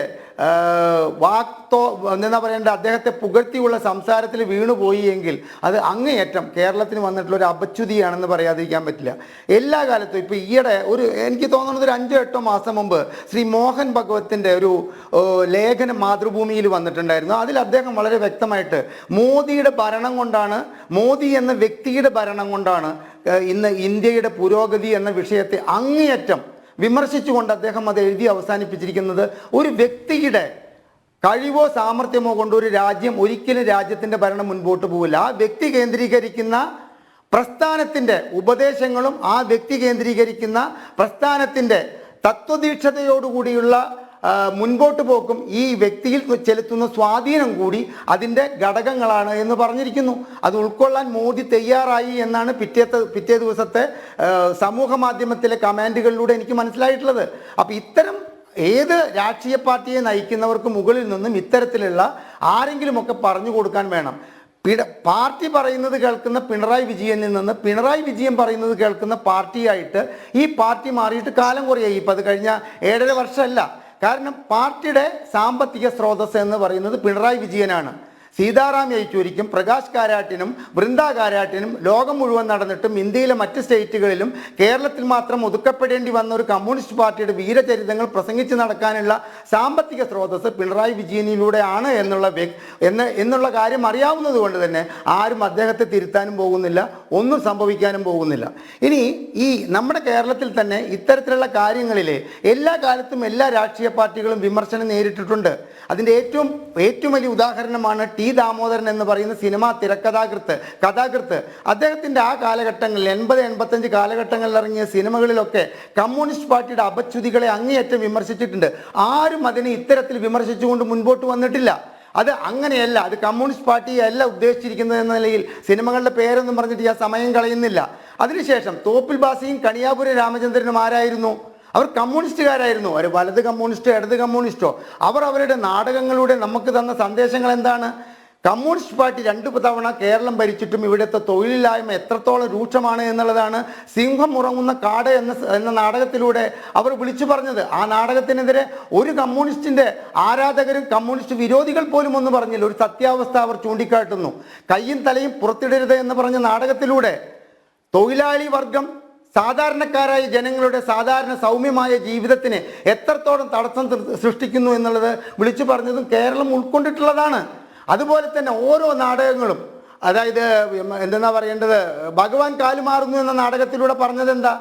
അതുപോലെ തന്നെ ഒരുപാട് നാടകങ്ങളിലൂടെ സൂക്ഷിക്കുക, ഇടതുവശം പോകുക, അതായത് അമിതമായ ഭക്തിയുടെ പേരിൽ നാടിൻ്റെ വികസനം മുരടിപ്പിക്കുന്ന ഏത് രാഷ്ട്രീയ പാർട്ടിയായാലും അവർക്കുള്ള മുന്നറിയിപ്പായിരുന്നു സൂക്ഷിക്കുക, ഇടതുവശം പോകുക. അപ്പോൾ ഞാൻ ഈ പറഞ്ഞു വന്നത് ഇത്രയേ ഉള്ളൂ. മുൻപും ഇത്തരത്തിലുള്ള കാര്യങ്ങളിലെ വളരെയധികം വിമർശനങ്ങൾ ഏൽക്കേണ്ടി വന്നിട്ടുള്ള ഒരു കമ്മ്യൂണിസ്റ്റ് നേതാക്കളും അല്ലെങ്കിൽ കമ്മ്യൂണിസ്റ്റ് നേതാക്കളുടെ അനുയായികളും അത് ഞങ്ങളെക്കുറിച്ചല്ല എന്ന് പറഞ്ഞിട്ടൊരു ന്യായീകരണം നിരത്തിക്കൊണ്ട് കേരളത്തിൽ വന്ന ചരിത്രമില്ല. ഇപ്പോൾ ഏകദേശം ഒരു 5 കൊല്ലം മുമ്പ് ഇറങ്ങിയ ലെഫ്റ്റ് റൈറ്റ് എന്ന് പറഞ്ഞ സിനിമയിൽ കേന്ദ്ര കഥാപാത്രമായിട്ട് വന്ന ഒരു കഥാപാത്രത്തിന് കേരളത്തിലൊരു രാഷ്ട്രീയ നേതാവിൻ്റെ ചായ്വുണ്ടെന്ന് പറഞ്ഞിട്ട് ആ സിനിമ വടക്കൻ കേരളത്തിലെ തിയേറ്റർ ഉടമകൾ ബഹിഷ്കരിക്കേണ്ട അവസ്ഥ വരെ എത്തി, പേടിച്ചിട്ട്. അതായത് ഒരു നിലയ്ക്കുള്ള ഒരു വിലക്കും ആരും പറഞ്ഞിട്ടില്ല. സിനിമ കളിച്ചോട്ടെ എന്ന് ഈ നേതാവ് തന്നെ പറഞ്ഞതായിട്ടാണ് എൻ്റെ അറിവ്. പക്ഷെ ആ സിനിമ തൃശ്ശൂർ ജില്ലയിൽ നിന്ന് അങ്ങോട്ട് ഒരു സിനിമാ തിയേറ്ററിലും ഓടിക്കാൻ സമ്മതിച്ചില്ല. അപ്പം ഇത്രത്തോളം കേരളം എന്തുകൊണ്ട് മാറുന്നു എന്നതിനെ കുറിച്ചിട്ടും നമ്മൾ ചർച്ച ചെയ്യണം. എന്താണ് നമ്മുടെ സമൂഹത്തിന് പറ്റിയത്? അല്ലാണ്ട് ഒരു പിണറായി വിജയനെ പറ്റിയിട്ട് ആണ് MT വാസുദേവൻ നായർ പിണറായി വിജയനെ സ്റ്റേജിലിരുത്തി പറഞ്ഞത് എന്ന് മനസ്സിലാക്കാനുള്ള ബുദ്ധിയില്ലാത്തവരൊന്നുമല്ല. അദ്ദേഹത്തിനെ കുറിച്ചല്ല ഇത് പറഞ്ഞത്. കാരണം അവിടെ AB വാജ്പേയി അല്ല അവിടെ ഉദ്ധരിച്ചത് പിണറായി വിജയനെ, ഇവിടുത്തെ ഭരണത്തിനെ ചൂണ്ടിക്കാട്ടിക്കൊണ്ട് EMS നെയാണ് ഉദ്ധരിച്ചത്. ഇന്നലെ ഇതേ വിഷയത്തിൽ ഒരു ചർച്ചയിൽ ഞാൻ പങ്കെടുത്തപ്പോൾ ഇതേമാതിരി തന്നെ ന്യായീകരിക്കാൻ വന്ന വ്യക്തി പറഞ്ഞത് എന്താ വെച്ചാൽ 20 വർഷം മുമ്പ് എഴുതിയിട്ടുള്ളതാണ്. ആ പുസ്തകത്തിൻ്റെ ആമുഖം എഴുതിയിരിക്കുന്നത് MN കാരശ്ശേരി മാഷാണ്. ആ MN കാരശ്ശേരി മാഷ് എഴുതിയത് കൊണ്ട് തന്നെ അത് വളരെ വ്യക്തമായിട്ട് അദ്ദേഹം അതിനെ പ്രതിപാദിച്ചിട്ടുണ്ട് എന്ന് പറഞ്ഞു. മിനിഞ്ഞാന്ന് ഒരു പ്രമുഖ പത്രത്തിലെ ഈ MTയുടെ പ്രസംഗം അപ്പാടെ പകർത്തിയിട്ട് അതിൻ്റെ അടിയിൽ MN കാരശ്ശേരി മാഷയുടെ ഒരു വിശദീകരണം വന്നിരുന്നു. ആ വിശദീകരണം വായിക്കുന്ന ഏതൊരാൾക്കും അറിയാം MN കാരശ്ശേരി മാഷ് പറയാതെ പറഞ്ഞിരിക്കുകയാണ് ഇതിപ്പോഴത്തെ കേരള ഭരണത്തെക്കുറിച്ചാണ് പറയുന്നതെന്ന്. നമ്മൾ പറഞ്ഞു കഴിഞ്ഞാൽ ഇത്രയേ ഉള്ളൂ. അബദ്ധജടിലമായ ഒരുപാട് തെറ്റിദ്ധാരണകളുടെ പുറത്താണ് കേരളത്തിലെ കമ്മ്യൂണിസ്റ്റ് പാർട്ടി കേരളത്തിൽ മാത്രം ഒതുങ്ങുന്ന കമ്മ്യൂണിസ്റ്റ് പാർട്ടി ഒരു 2 വരിയും കൂടി പറയാൻ സമ്മതിക്കണം. മുൻപോട്ട് പോയിക്കൊണ്ടിരിക്കുന്നത് അവർ വിചാരിക്കുന്നത് അവർ ഇവിടെ ഭരിക്കുന്നത് കൊണ്ടാണ് സൂര്യൻ ഉദിക്കുന്നതും സൂര്യൻ അസ്തമിക്കുന്നതും എന്നാണ്. ഞാനും MN കാരശ്ശേരി മാഷും ഇപ്പോഴത്തെ സ്പീക്കറും കൂടി പങ്കെടുത്തൊരു ചർച്ചയിൽ ഈ MN കാരശ്ശേരി മാഷ് മുൻപോട്ട് വെച്ചിട്ടുള്ള വാദമുഖങ്ങളെ പ്രതിരോധിക്കാൻ കഴിയാതിരുന്നപ്പോൾ ഈ ഷംസീർ പറഞ്ഞത് എന്താണെന്നറിയോ? കാരശ്ശേരി മാഷ് ഒരു കാര്യം മനസ്സിലാക്കണം. കാരശ്ശേരി മാഷെ പോലുള്ളവർക്ക് ഇവിടെ വന്നിരുന്ന് ഇത്രയും സ്വതന്ത്രമായി സംസാരിക്കാൻ കഴിയുന്നത് കമ്മ്യൂണിസ്റ്റ് പാർട്ടി കേരളത്തിൽ ഭരിക്കുന്നത് കൊണ്ടാണ് എന്ന് പറയേണ്ട ഒരു അപകടകരമായ മാനസികാവസ്ഥ അത്തരം ഒരു ചെറുപ്പക്കാരനിലേക്ക് എത്തി എന്ന് പറയുമ്പോൾ ഇതൊക്കെ തന്നെയാണ് ഇപ്പോൾ ഈ MTയും അതുമാതിരി തന്നെ മുകുന്ദനും പറഞ്ഞിരിക്കുന്നത്. ഇനി ഈയിടെ നടന്ന തട്ടം വിവാദം, മുസ്ലിം സ്ത്രീകൾ വിദ്യാഭ്യാസം നേടുകയും അവർ തട്ടം ഉപേക്ഷിക്കാൻ തയ്യാറാവുകയും ചെയ്തത് കേരളം കമ്മ്യൂണിസ്റ്റ് പാർട്ടി ഭരിക്കുന്നത് കൊണ്ടാണെന്ന് പറയുന്ന വിഡ്ഢിത്തത്തെക്കുറിച്ചൊന്ന് ആലോചിച്ച് നോക്കൂ. അവസരവാദപരമായിട്ടുള്ള ഇത്തരം കാര്യങ്ങൾ പറയുകയും പ്രവർത്തിക്കുകയും ചെയ്യുന്ന തോതിൽ കേരളത്തിലെ കമ്മ്യൂണിസ്റ്റ് പാർട്ടിക്ക് അപച്യുതി നേരിട്ടിട്ടുണ്ടെങ്കിൽ അത് വിളിച്ചു പറയേണ്ട ചുമതല ഇവിടുത്തെ സാഹിത്യകാരന്മാർക്ക് എന്നോ ഉണ്ടായിരുന്നു. അവർ ഇതൊക്കെ പറയേണ്ടത് ഒരു 7 വർഷം മുമ്പായിരുന്നു. അത് പറയാൻ അവർ തയ്യാറായില്ല. 6 മാസത്തെ ഈ ഒന്നാം പിണറായി വിജയൻ സർക്കാരിൻ്റെ 6 മാസത്തെ ഭരണം കഴിഞ്ഞപ്പോൾ തന്നെ മനസ്സിലായിട്ടുണ്ട് ഇതെങ്ങോട്ടാണ് ഈ പോക്ക് എന്നുള്ളത്. അത് മനസ്സിലാക്കിക്കൊണ്ട് പറയാതെ ഒരു കാര്യം കൂടി വായിക്കാൻ എനിക്ക് സമ്മതിക്കണം. നികൃഷ്ടമായ മാധ്യമ ശ്രമം വഴിയെ പോകുന്ന എന്തിനേയും പിണറായിക്കെതിരെ ഉപയോഗിക്കാൻ ശ്രമിക്കുകയാണ് കേരളത്തിലെ വലതു മാധ്യമങ്ങൾ. ഇത്തരം നീക്കത്തിന് MTയെ ഉപകരണമാക്കിയത് തികഞ്ഞ മര്യാദകേടാണ്. ഒരു മുതിർന്ന എഴുത്തുകാരനെ സത്യാവസ്ഥ വിശദീകരിക്കേണ്ടി വന്നു എന്നത് മലയാളി എന്ന നിലയ്ക്ക് നമുക്ക് അപമാനമാണ്. ചെരുവിൽ അശോകൻ എന്ന് പറയുന്ന മഹാനായ സാഹിത്യകാരൻ്റെ വരികളാണ് ഇന്നലെ ഒരു പ്രമുഖ പത്രം കോട്ട് ചെയ്തത് ഞാനിപ്പോൾ എടുത്തു വായിക്കുന്നത്. ഇതിനപ്പുറമുള്ള മണിയടിയുണ്ടോ? അധികാരത്തിൻ്റെ അപ്പക്കഷ്ണങ്ങളിൽ നിന്ന് വീഴുന്ന പൊടിപ്പും തൊങ്ങലും ഭക്ഷിക്കാൻ വേണ്ടിയിട്ട് ഇത്തരത്തിലുള്ള നികൃഷ്ട വാചകങ്ങൾ പറയുന്നവരല്ലേ സത്യത്തിൽ ഈ കേരളത്തിന് അപമാനം. അപ്പോൾ ഇത് ഇത്രയേ ഉള്ളൂ രോഹിണി. ഇതൊന്നും ആരും തിരുത്തപ്പെടാൻ പോകുന്നില്ല. തനിക്ക് ചുറ്റും കൂടി നിന്ന് തന്നെ പുകഴ്ത്തുന്നവരാണ് യഥാർത്ഥ മലയാളികൾ എന്ന് ചിന്തിക്കുന്ന മുഖ്യമന്ത്രിയുടെയും അതിന് തുടർന്ന് അദ്ദേഹത്തിന് ചുറ്റും നിൽക്കുന്ന 20 മന്ത്രിമാരുടെയും മാനസികാവസ്ഥ മാറിക്കൊണ്ട് കേരളത്തിൽ അടുത്ത കാലത്തൊന്നും യാതൊന്നും സംഭവിക്കില്ല എന്ന് വിശ്വസിക്കുന്ന ഒരു വ്യക്തിയാണ് ഞാൻ. അതെ, ശ്രീ പ്രഭാത്, സർവത്ര അഴിമതി ആരോപണങ്ങൾ, അതിലുപരി ധൂർത്തിൻ്റെ ഒരു പരമ്പര തന്നെ ഉണ്ടായിട്ടുണ്ട് ഈ 2 തുടർ ഭരണകാലത്തും. അത് കഴിഞ്ഞതിന് ശേഷമാണ് ഇപ്പോൾ സർവത്ര കടം കയറി നിൽക്കുന്നു. ഇങ്ങനെയുള്ള ഒരു കേരള സാഹചര്യത്തിൽ, രാഷ്ട്രീയ സാഹചര്യത്തിലാണ് ഈ വ്യക്തിപൂജയും വീരാരാധനയും ഒക്കെ മറുഭാഗത്ത് കൊഴുക്കുന്നത്. അതിനെ ഒന്ന് വിമർശിക്കാൻ പോലും ധൈര്യപ്പെടാത്ത സഹമന്ത്രിമാരും ഘടകകക്ഷികളും. എന്തായാലും ഇതൊരു സർവാധിപത്യമാണ്, ഏകാധിപത്യമാണ് എന്ന് ആരെങ്കിലും ചൂണ്ടിക്കാണിച്ചാൽ അതുതന്നെയാണ് ശരി, അതിലേക്ക് തന്നെയാണ് നിലവിലെ കേരള രാഷ്ട്രീയ സാഹചര്യം നീങ്ങുന്നത് എന്ന് മനസ്സിലാക്കാനുള്ള ബുദ്ധിയില്ലാത്തവരൊന്നുമല്ല മന്ത്രിമാരും ഘടകകക്ഷികളിലുമുള്ളവരൊന്നും ഒക്കെയുള്ളത് പൊതുസമൂഹത്തിനറിയാം. പക്ഷേ ഇപ്പോഴും അതിനെ ന്യായീകരിക്കാനും അതിനെ തടയിടാനും ഇങ്ങനെ ശ്രമിച്ചുകൊണ്ടിരിക്കുകയാണ്. കാരണം അതിനു പിന്നിൽ മുഖ്യമന്ത്രിയുടെ നീരസം തങ്ങൾക്ക് മേൽ വന്നു കഴിഞ്ഞാൽ ഇനിയും പ്രശ്നങ്ങളിലേക്ക് പോകുമോ, അല്ലെങ്കിൽ തങ്ങൾ ഇപ്പോൾ അനുഭവിച്ചുകൊണ്ടിരിക്കുന്ന സുഖ സൗകര്യങ്ങൾ, പദവികൾ ഇതൊക്കെ നഷ്ടമാകുമോ എന്നുള്ളത് കൊണ്ട് തന്നെയല്ലേ അതുതന്നെയല്ലേ ഈ ഏകാധിപത്യത്തിലേക്കും വഴിവെക്കുന്നത്. നോക്കൂ, നിങ്ങൾ പറയുന്ന കുറച്ച് അലങ്കാര പ്രയോഗങ്ങളുണ്ടല്ലോ, അതെല്ലാം നിങ്ങൾ ഉണ്ടാക്കിയെടുക്കുന്നതാണ്. ജനങ്ങൾക്കത് വ്യക്തമാണ്. ഞാനിവിടെ പ്രതിപാദിക്കുന്നത്, എനിക്ക് മുമ്പ് സംസാരിച്ചതിൽ ഹരിദാസ് അദ്ദേഹത്തിനെ ഒഴിവായി നമ്മൾ ബാക്കി 3 പേരും രാഷ്ട്രീയ പ്രവർത്തനം നടത്തുന്നവരാണ്. അതിനകത്ത് ബഹുമാനപ്പെട്ട BJPയിലെ ജയചന്ദ്രൻ മാസ്റ്റർ പറയേണ്ടായി, ഇത് BJPയുടെ ഒരു ഫങ്ഷനിൽ വന്നിരുന്നല്ല പറഞ്ഞത്. പിന്നെ ആരുടെ ഫങ്ഷനിലായിരുന്നു പറഞ്ഞത്?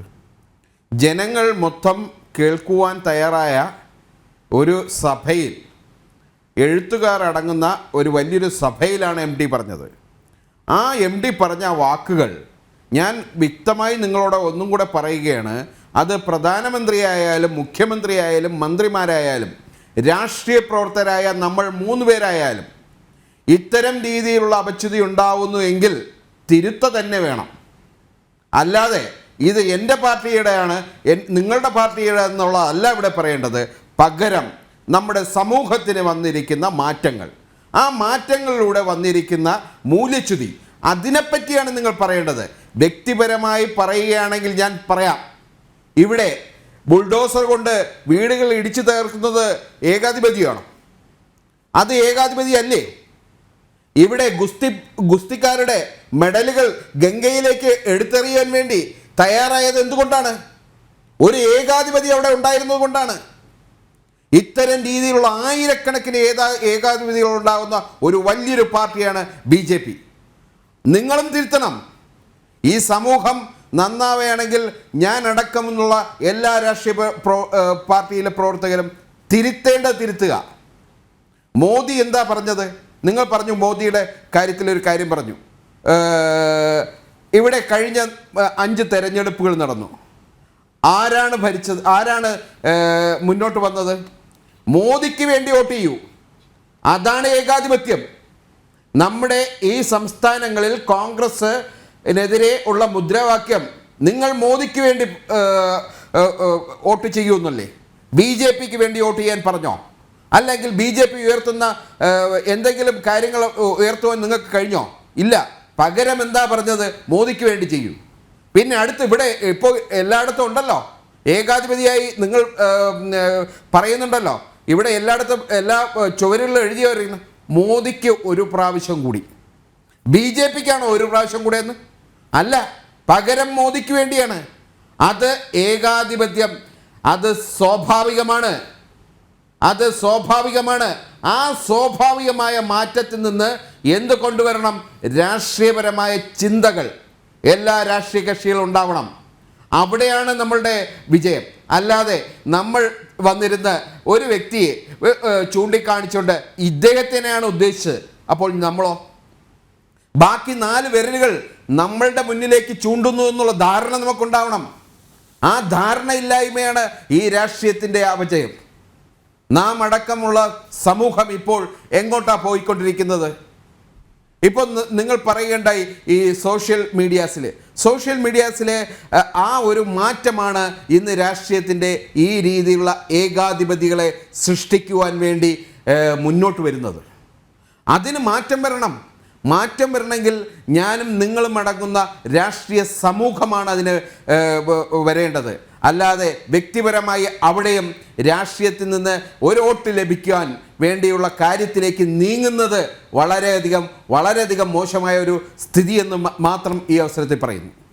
ശരി, ശ്രീ അഡ്വക്കേറ്റ് സേനാപതി വേണു, ഇവിടെ രാഷ്ട്രീയക്കാർ തിരുത്തേണ്ടവരാണെങ്കിൽ എന്നാണ് ശ്രീ പ്രഭാത് പറഞ്ഞു വയ്ക്കുന്നത്. അങ്ങനെ തിരുത്തപ്പെടാനുള്ള എന്തെങ്കിലും സാഹചര്യമാണോ കഴിഞ്ഞ 2 ദിവസങ്ങളിൽ നമ്മൾ കണ്ടത്? ഒരു വിമർശനമുണ്ടായി, അത് പൊതുസമൂഹം ചർച്ച ചെയ്തു, വളരെയധികം വിവാദമാക്കപ്പെട്ടു, അത്രത്തോളം തന്നെ പ്രതികരണങ്ങളും ഉണ്ടായി. സാംസ്കാരിക നായകരടക്കം മുതിർന്ന നേതാക്കളടക്കം അതിനെതിരെ പ്രതികരിക്കുകയും ചെയ്തു. എന്നിട്ടും ഇവിടെ ആരാണ് തിരുത്തിയത്? അണികളടക്കം സൈബർ ആക്രമണങ്ങൾക്ക് തുനിഞ്ഞതല്ലാതെ ഒരുപക്ഷെ MT ആയതുകൊണ്ടായിരിക്കാം അതിലൊരല്പം മയമെങ്കിലും വന്നത്. ആ സ്ഥാനത്ത് മറ്റാരെങ്കിലും ആയിരുന്നെങ്കിൽ കേരള സമൂഹത്തിന് കണ്ണും കാതും മറച്ചു വെക്കേണ്ടി വന്നതിന്. ആ രീതിയിലായിരുന്നിരിക്കണം സോഷ്യൽ മീഡിയയിലുള്ള ആക്രമണങ്ങൾ, സൈബർ ആക്രമണങ്ങൾ. അതെന്തായാലും ഒഴിവായി. പക്ഷേ ഇവിടെ അതിനു പകരം ആരാണ് തിരുത്തിയത്? തിരുത്തപ്പെടേണ്ടത് എവിടെയാണ്? രോഹിണി, അതിനൊരു ഉദാഹരണം നമ്മൾ മനസ്സിലാക്കേണ്ടത് വിജയൻ മാഷാണ്.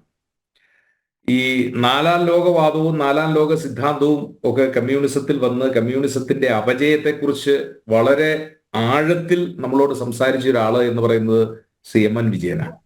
ഒരുപക്ഷെ രോഹിണിയും ഇവിടെ ഇരിക്കുന്നവരെല്ലാം ഓർക്കുന്നുണ്ടാകും, ഒരു പത്രസമ്മേളനത്തിൽ സംസാരിച്ചുകൊണ്ടിരിക്കുമ്പോഴാണ് അദ്ദേഹം കുഴഞ്ഞു വീണ് മരിക്കുന്നത്. അപ്പോൾ പോലും അദ്ദേഹം ഓർമ്മപ്പെടുത്താൻ ആഗ്രഹിച്ചത് കമ്മ്യൂണിസത്തിന്റെ അപജയത്തെക്കുറിച്ചാണ്. ഞാൻ രോഹിണിയോട് പറയാൻ ഉദ്ദേശിക്കുന്നത് എന്തെന്ന് ചോദിച്ചാൽ, MT പോലെ ഒരാളല്ലായിരുന്നുവെങ്കിൽ, അതായത് വിജയൻ മാഷിന്റെ ഔന്നത്യം എന്ന് പറയുന്നത് കേരള സമൂഹത്തിലോ അല്ല കേരളത്തിന്റെ പൊതുമണ്ഡലത്തിലോ ഒട്ടും കുറവുള്ള ഒരാളല്ലല്ലോ. എന്നിട്ട് ആ വിജയൻ മാഷ് മരിച്ചു കഴിഞ്ഞപ്പോൾ കേരളത്തിന്റെ ഏറ്റവും പ്രമുഖനായ ഒരു കമ്മ്യൂണിസ്റ്റ് നേതാവ് എന്ന് പറഞ്ഞത് അദ്ദേഹം നല്ലൊരു അധ്യാപകനായിരുന്നു എന്നുള്ളതാണ്. എന്ന് പറഞ്ഞാൽ മരണത്തിന് ശേഷം പോലും തന്റെ മനസ്സിലുള്ള ആ പക, അത് വിജയൻ മാഷെ ഞാൻ അംഗീകരിക്കില്ല എന്നുള്ളത്. അപ്പൊ ജീവിച്ചിരുന്നപ്പോ അദ്ദേഹത്തിന് നേരെ ഉയർന്ന എന്താ പറഞ്ഞ ഭർസനങ്ങൾ എത്ര വലുതാണ് എന്നുള്ളതാണ്. ഇവിടെ അങ്ങ് സൂചിപ്പിച്ചത് വളരെ സുവ്യക്തമായ ഒരു കാര്യമാണ്. കാരണം MT അല്ലായിരുന്നുവെങ്കിൽ, അല്ലെങ്കിൽ മുകുന്ദനൊന്നും അത് പറയാനുള്ള ധൈര്യം ഉണ്ടായില്ല, അത് MT പറഞ്ഞതുകൊണ്ട് മാത്രമാണ് പറഞ്ഞത്. ഒരുപക്ഷെ MT വാസുദേവൻ നായർ അല്ലാതെ കേരളത്തിലെ മറ്റേതെങ്കിലും ഒരു സാംസ്കാരിക നായകനാണ് ഇത് പറഞ്ഞിരുന്നത് എങ്കിൽ മാത്യു കുഴൽനാടന്റെ സ്ഥലം അളക്കാനായിട്ട് വില്ലേജ് ഓഫീസറെയും തഹസിൽദാരെയും പറഞ്ഞു വിട്ടതുപോലെ ഇവരെ ഉപദ്രവിക്കാനായിട്ട്, ചിലപ്പോൾ അളക്കാനായിട്ട് പറഞ്ഞു വിട്ടേനെ. കാരണം MT കാലത്തിനു മുമ്പേ സഞ്ചരിച്ച ഒരാളാണ്. നിർമാല്യം സിനിമയുടെ ആ പഴയ ഇത് ഹരിദാസാറൊക്കെ ഇവിടെ ഓർക്കുന്നുണ്ടാകും. ഒരുപക്ഷെ അന്ന് മലയാളി സമൂഹം അത് എന്താ പറഞ്ഞ വേറിട്ട ഒരു കാഴ്ചയല്ലേ ഇതിന്റെ അകത്തെ കാണുന്നത്. PJ ആന്റണി വെളിച്ചപ്പാടായി ആ വെളിച്ചപ്പാട് ശ്രീകോലിന് അകത്ത് കയറിയിട്ട് ആ വിഗ്രഹത്തിലേക്ക് ആഞ്ഞു തുപ്പുന്നത്, അത് MTക്ക് അല്ലാതെ മറ്റൊരാൾക്ക് മലയാളത്തിൽ അത് പറയാൻ കഴിയില്ല. കാരണം അത്രയും ആർജവും ധൈര്യവുമുള്ള ആളാണ് MT. അദ്ദേഹം ഇത്രയും കാലം ഈ വന്ധ്യവയോധികനായ മനുഷ്യൻ മനസ്സിൽ ഒതുക്കി വെച്ചുകൊണ്ട് നടന്ന തന്റെ ആ വിക്ഷോഭങ്ങളെ അദ്ദേഹം ഈ സദസ്സിൽ പറഞ്ഞത്, അത് റഷ്യൻ പ്രസിഡന്റ് വ്ളാഡിമിർ പുടിനെ കുറിച്ചാണ്, അല്ലെങ്കിൽ എന്താ പറഞ്ഞ ചൈനീസ് പ്രസിഡന്റ് ഷീ ജിങ് പിങ്ങിനെ കുറിച്ചാണ്, അല്ലെങ്കിൽ ഉത്തര കൊറിയയുടെ ഭരണാധികാരി കിം ജോങ് ഉന്നിനെ കുറിച്ചാണ് എന്ന് വേണമെങ്കിൽ ഇടതുപക്ഷക്കാർക്കൊക്കെ വിവക്ഷിക്കാം. അതൊക്കെ അവരുടെ മനോധർമ്മത്തിനനുസരിച്ച് നമുക്ക് വിടാം. പക്ഷേ മലയാളിയുടെ മനസ്സിൽ മലയാളി കണ്ട ആ ഒരു കാഴ്ചയുണ്ടല്ലോ, ആ കാഴ്ച കേരളത്തിന്റെ മുഖ്യമന്ത്രിയെ നോക്കിക്കൊണ്ട് തന്നെ അദ്ദേഹം പറഞ്ഞെന്താ, അദ്ദേഹം പറഞ്ഞ ആ വാക്കുകളുടെ ഒക്കെ ഒരു ഗൗരവം നമ്മൾ മനസ്സിലാക്കണ്ടേ. ആൾക്കൂട്ടം ഉത്തരവാദിത്വമുള്ള ഒരു സമൂഹമായി മാറുകയും സ്വയം കരുത്ത് നേടി സ്വാതന്ത്ര്യം ആർജിക്കുകയും വേണം. ഭരണാധികാരി എറിഞ്ഞു കൊടുക്കുന്ന ഔദാര്യ തുണ്ടുകളല്ല സ്വാതന്ത്ര്യം. രാഷ്ട്രീയത്തിലെ മൂല്യച്യുതിയെക്കുറിച്ച് കേൾക്കാൻ തുടങ്ങിയിട്ട് വളരെ കാലമായി.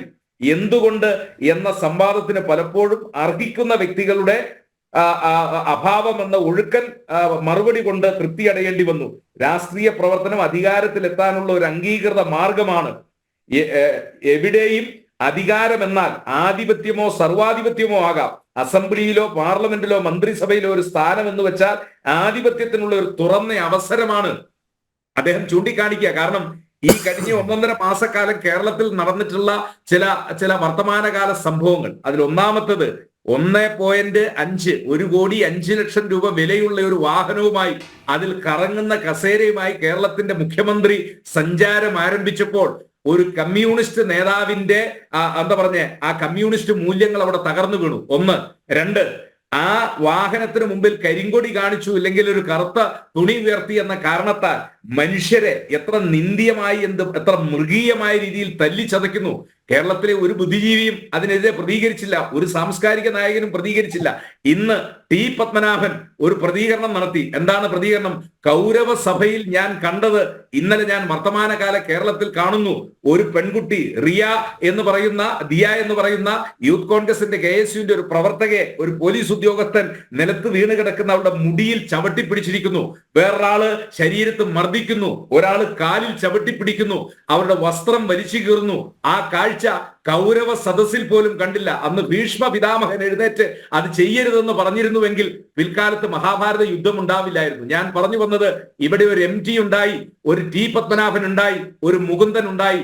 വരാൻ പോകുന്ന കേരളത്തിന്റെ ദുരന്തത്തെ അതുണ്ടാകരുത് എന്ന് പറയുവാൻ ഇവരൊക്കെ ഉണ്ടാകുന്നത്, രോഹിണി, അതൊരു ഭാഗ്യമാണ്. ഇവർ വൈകിപ്പോയി എന്നുള്ളത് എന്താ പറഞ്ഞ ഒരു ദോഷമാണ് എങ്കിൽ പോലും ഇവിടെ അശോകൻ ചെരുവിനെ പോലുള്ള ആളുകൾ, കാട്ടാക്കട മുരുകനെ പോലുള്ള ആളുകൾ, ഇല്ലെങ്കിൽ മുമ്പ് പറഞ്ഞ സുനിൽ P. ഇടയളത്തെ പോലുള്ള ആളുകൾ ഇവിടെ ഈ കമ്മ്യൂണിസ്റ്റുകാരനെ ഇങ്ങനെ വാഴ്ത്തുന്നതിനും ഈ പിണറായി വിജയനെ ഇങ്ങനെ രാജാതിരാജൻ ആയി വാഴ്ത്തുന്നതിന് നമ്മള് എന്താ പറഞ്ഞ നവകേരള യാത്രയിൽ നമ്മൾ കണ്ടതല്ലേ. കോട്ടയത്ത് ഒരു മന്ത്രി പ്രസംഗിക്കുകയാണ്, കേരളത്തിന് ദൈവം നൽകിയ വരദാനമാണ് ഈ ഈ മുഖ്യമന്ത്രി എന്ന്.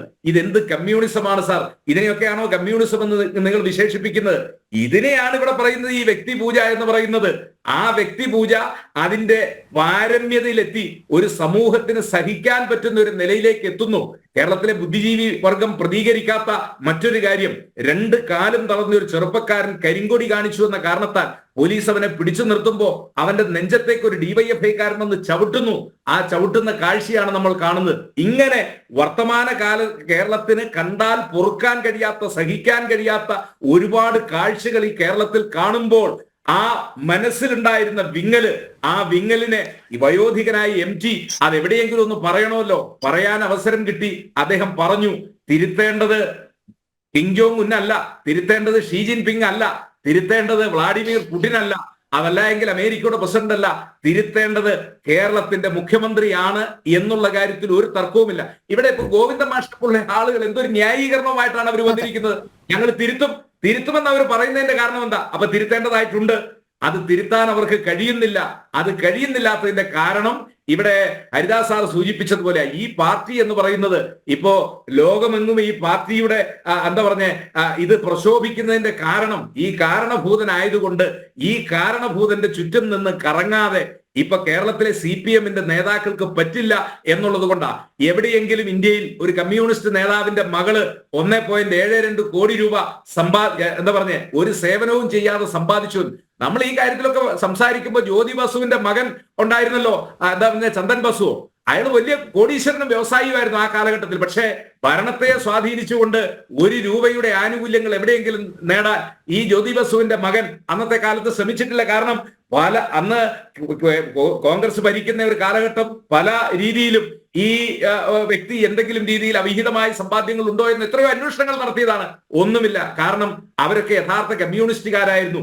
ആ യഥാർത്ഥ കമ്മ്യൂണിസ്റ്റുകാരുടെ ഈ നാട്ടിൽ ഇന്ന് കമ്മ്യൂണിസം ഇതാണ് എന്ന് കാണിച്ചു കൊടുത്തുകൊണ്ട് ഈ പുതിയ കമ്മ്യൂണിസത്തിലേക്ക് പോയിരിക്കുന്ന ഇവരൊക്കെ നടത്തിക്കൊണ്ടിരിക്കുന്ന ഈ പ്രവർത്തനങ്ങൾ ഇത് കമ്മ്യൂണിസത്തിന്റെ അപജയമാണ്. ആ അപജയം കണ്ടില്ല എന്നാണ് കേരളത്തിലെ പൊതുസമൂഹം നടിക്കുന്നത് എങ്കിൽ കേരളത്തിന് സമീപകാലത്തെങ്ങും രക്ഷപ്പെടാൻ കഴിയില്ല. പക്ഷേ നമുക്ക് ഇരുട്ടത്ത് ചില വെളിച്ചങ്ങൾ കാണുന്നു. ആ വെളിച്ചങ്ങൾ നാളെ അത് കുടലിന്റെ അറ്റമായി പ്രഭാതത്തിലേക്ക് മാറുമെന്നുള്ള കാര്യത്തിൽ തർക്കമില്ല. അതിന് ഏറ്റവും വലിയ വഴിമരുന്നായി ഇവിടെ സൂചിപ്പിച്ചതുപോലെ ഇവിടെ പറയാൻ ആഗ്രഹിക്കുന്നവർക്കൊക്കെ പറയുവാനുള്ള ഒരു സ്വാതന്ത്ര്യം കേരളത്തിൽ കിട്ടിയതുപോലെയായി വന്ധ്യവയോധികനായ MT-യുടെ വാക്കുകൾ അത് ശ്രീ മുകുന്ദനിലൂടെ തുടരുന്നു. T. പത്മനാഭനിലൂടെ അത് പുതിയ രൂപത്തിലേക്ക് പോകുന്നു. അത് നാളെകളിൽ കേരളത്തിൽ വലിയ ചർച്ചയാകുമെന്നുള്ള കാര്യത്തിൽ ഒരു തർക്കവുമില്ല. ഇത് കലാലയങ്ങളും ബുദ്ധിജീവികളും സാംസ്കാരിക നായകന്മാരും ഒക്കെ ഏറ്റെടുക്കുമെന്നുള്ള കാര്യത്തിൽ ഒരു തർക്കവുമില്ല. അതിനെ ഇനി എങ്ങനെ മറയ്ക്കാമെന്ന് ഇടതുപക്ഷ ബുദ്ധിജീവികൾ വിചാരിച്ചാലും അവർക്കത് മറയ്ക്കാൻ കഴിയില്ല. അത് ബംഗാളിൽ സംഭവിച്ച പോലെ ഒരു കമ്മ്യൂണിസ്റ്റ് ദുരന്തത്തിന്റെ ഒരു തുടക്കമായി ഇത് മാറിയിരിക്കുന്നു എന്നുള്ള കാര്യത്തിൽ ഒരു തർക്കവുമില്ല. അതുകൊണ്ട് രോഹിണി അങ്ങ് ചോദിച്ച ചോദ്യം അത് തന്നെയാണ്. ആരാണ് തിരുത്തേണ്ട ആൾ ഇരിക്കുന്നു. ആ തിരുത്തേണ്ട ആൾ തിരുത്തണം. അത് തിരുത്തുന്നില്ലാതെ ഇനിയും ക്ലിപ്പ് ഹൗസിലെ ചാണകക്കുഴിക്ക് 3.72 ലക്ഷം രൂപയും അവിടെ പശുവിനെ കറക്കാനും തൊഴുത്തിനു വേണ്ടി 6.25 ലക്ഷം രൂപയും ഇല്ലാത്ത ഒന്നാം നില താഴത്തെ ഗ്രൗണ്ട് ഫ്ലോറിൽ നിന്ന് 1-ാം നിലയിലേക്ക് കയറാൻ 24 ലക്ഷത്തിന്റെയോ 40 ലക്ഷത്തിന്റെ ലിഫ്റ്റും ഒക്കെയായി കമ്മ്യൂണിസ്റ്റ് നേതാക്കൾ ഇറങ്ങുമ്പോൾ ഇനിയും സാഹിത്യ നായകന്മാരും കേരളത്തിലെ ജനങ്ങളും പ്രതികരിക്കും. ഇനി അവർ പ്രതികരിക്കാൻ മടിച്ചെങ്കിലും മറിയക്കുട്ടിമാർ പ്രതികരിക്കുമെന്നുള്ള കാര്യത്തിൽ ഒരു തർക്കവുമില്ല. ആ പ്രതികരണത്തിന്റെ സൂചനകളും നാന്ദികളും അത് കേരളത്തിൽ കണ്ടു തുടങ്ങിയിരിക്കുന്നു. ആ കാണലാണ് വർത്തമാന ദിവസങ്ങൾ നമ്മൾ ചർച്ച ചെയ്യുന്നത്. അതെ, തീർച്ചയായും സാംസ്കാരിക നായകരുടെ പ്രതികരണം അതിരൂക്ഷമായി തന്നെയാണ്. താങ്കൾ സൂചിപ്പിച്ചതുപോലെ T. പത്മനാഭന് പുറകെ M. ലീലാവതിയുടെ ഇന്നത്തെ ദിനപത്രത്തിലെ ആ വാക്യങ്ങളും താങ്കൾ ശ്രദ്ധിച്ചിരിക്കും. നടുങ്ങിപ്പോയി നീതി പാലിക്കുന്ന രീതി കണ്ട് എന്നാണ് ഒരു പ്രമുഖ ദിനപത്രത്തിൽ അവർ എഴുതിയത്. കാരണം ആ പെൺകുട്ടിയുടെ മുടിയിൽ ബൂട്ടിട്ട് ചവിട്ടിക്കൊണ്ട് നീതിപാലകർ ഇങ്ങനെ നീതി പാലിക്കുന്നത് കണ്ട് അക്ഷരാർത്ഥത്തിൽ തകർന്നുപോയി എന്നാണ് എഴുത്തുകാരി പറയുന്നതെങ്കിലും അവർ അവസാനം ഒരു കവിതയിലൂടെ അത് വളരെ മനോഹരമായി തന്നെ ചിത്രീകരിച്ചിരിക്കുന്നു. അത് പറഞ്ഞുകൊണ്ട് ഇടവേളയിലേക്ക് പോകാം. എങ്കിലും എല്ലാവരും ഓർക്കണം, കശ്മല സംഘമൊടുവിൽ കുരുക്ഷേത്ര ഭൂമിയിൽ ഒന്നിച്ചൊടുങ്ങി ചരിത്രം ആവർത്തിക്കുമെന്ന കാലത്തിൻ പ്രതികാര ഗർജനം. തിരികെ എത്താം ഇടവേളയ്ക്ക് ശേഷം.